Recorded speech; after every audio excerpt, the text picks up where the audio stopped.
गीता। सभी जानते हैं कि श्री कृष्ण ने महाभारत काल में कुरुक्षेत्र के युद्ध में अर्जुन को गीता का ज्ञान दिया था। वर्तमान में गीता हिंदुओं का प्रमुख धर्मग्रंथ है, जिसे वेद और उपनिषद का सार तत्व माना जाता है।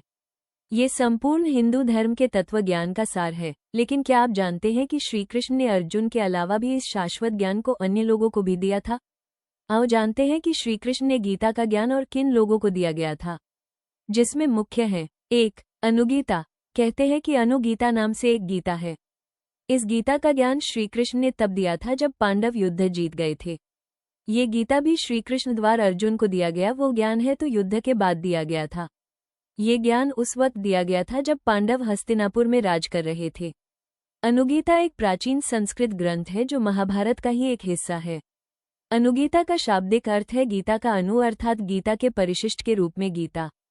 ये भगवद्गीता के नैतिक आधार पर आधारित है। कई ऐसे प्रश्न, संदेश और बातें हैं जो गीता में छूट गए थे, उसका समावेश अनुगीता में मिलेगा। चाहिए ये गीता वैशंपायन जी जन्मेजय को बताते हैं, जिन्होंने युद्ध की समाप्ति के बाद अर्जुन और श्रीकृष्ण को सुनकर याद किया था। वे महाभारत के कई संवादों और विवादों का उल्लेख करते हैं।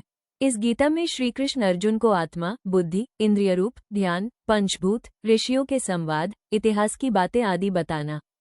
अनुगीता सिर्फ अर्जुन और श्रीकृष्ण का संवाद ही नहीं है, इसमें श्रीकृष्ण वसुदेव को महाभारत का प्रसंग और घटनाक्रम को बताते हैं। इसके अलावा इस गीता में युद्ध के बाद के कई घटनाक्रम जुड़े हैं जिस दौरान श्रीकृष्ण उपदेश देते हैं। इस गीता को पढ़ना भी रोचक है क्योंकि इसमें सिर्फ उपदेश नहीं है और भी बहुत कुछ है। संदर्भ: महाभारत अश्वमेधिक पर्व अध्याय 51-2।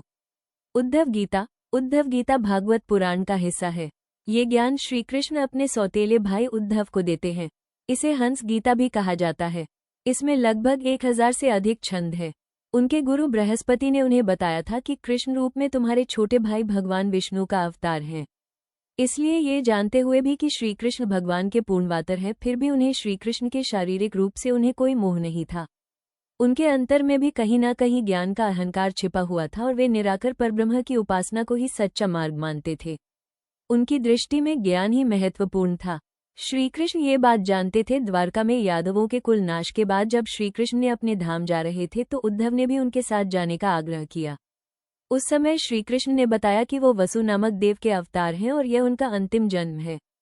इसके बाद श्रीकृष्ण ने उद्धव को योग मार्ग का उपदेश दिया।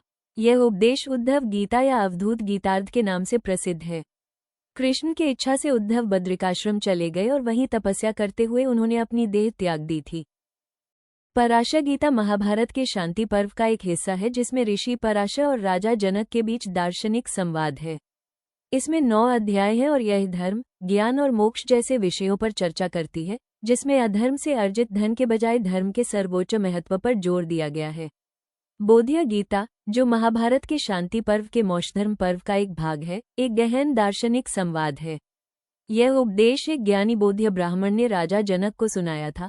इस गीता में मुख्य रूप से आत्मा की प्रकृति, जीवन मृत्यु के चक्र और कर्मों के फल से मुक्ति, मोक्ष के मार्ग का वर्णन किया गया है। इसके अतिरिक्त कुछ गीता विभिन्न पुराणों का हिस्सा है, जबकि कुछ स्वतंत्र ग्रंथ हैं। आइए संक्षेप में जानते इनके बारे में। भिक्षु गीता। भागवत पुराण में एक साधु की कहानी जिसमें अहंकार और धन के प्रति मोह से उत्पन्न दुखों का वर्णन और वैराग्य का महत्व। कपिल गीता। भागवत पुराण के अनुसार कपिल मुनि ने अपनी माता देवहूति को सुनाया, जिसमें सांख्य दर्शन के मूल सिद्धांतों, प्रकृति, पुरुष और भक्ति योग के माध्यम से मोक्ष प्राप्ति का मार्ग। अष्टावक्र गीता। यह एक स्वतंत्र ग्रंथ। अष्टावक्र और जनक गुरु गीता। स्कंद पुराण के उत्तरखंड में शिव ने पार्वती को गुरु की महिमा का वर्णन। ये बताता है कि गुरु ही ब्रह्म, विष्णु और महेश्वर हैं और गुरु के माध्यम से ही मोक्ष प्राप्त किया जा सकता है। गणेश गीता। गणेश पुराण में भगवान गणेश द्वारा राजा वरेण्य को दिया गया उपदेश, जो कर्म, ज्ञान और भक्ति के माध्यम से एकाग्रता और मुक्ति पर केंद्रित है। अवधूत गीता। यह एक स्वतंत्र ग्रंथ है जिसमें दत्तात्रेय को श्रेय अद्वैत दर्शन पर आधारित, यह मन, द्वैत और सांसारिक बंधनों के पूर्ण त्याग, अवधूत भाव का वर्णन करता है। गर्भ गीता। ये स्कंद पुराण में भ्रूण अवस्था में आत्मा द्वारा परमात्मा का ध्यान और जन्म के बाद सांसारिक मोह के कारण विस्मृति का वर्णन। शिव गीता। पद्म पुराण के पातालखंड में शिव और राम भगवान राम को शिव द्वारा दिया गया उपदेश, जिसमें विभूति योग और शिव की सर्वोच्चता का वर्णन है।